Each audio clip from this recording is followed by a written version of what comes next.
prices are under pressure on high U.S. output, and the concerns from the Middle East have eased. What would you watch out for in energy? Well, I think crude's been quite interesting. I really look at where the US economy is going. It was quite interesting to see the GDP numbers last night, where they came in a little bit above expectations, and we saw crude have a little bit of a bounce. But I do think that's probably temporary.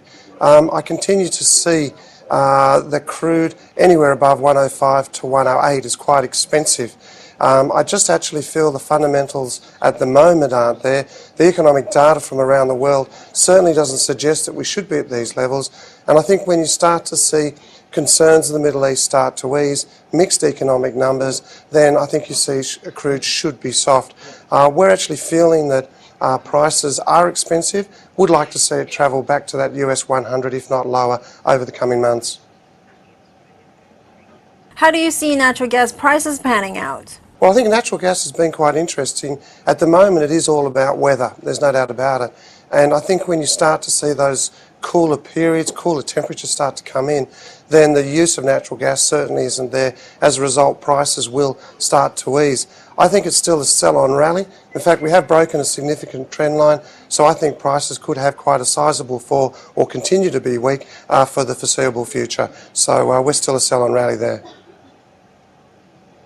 Base metals have been the weakest sector on low China demand. How would you look at what China is doing now?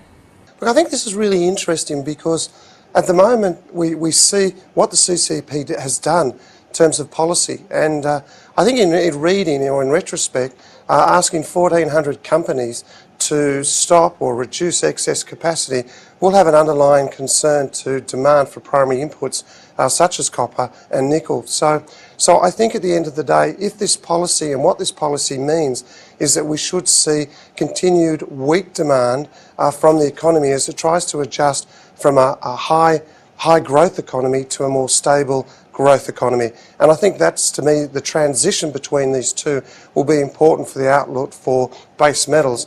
And the way I see it, I think it will have some effect on the demand, and I think we'll probably see that sector remain relatively weak.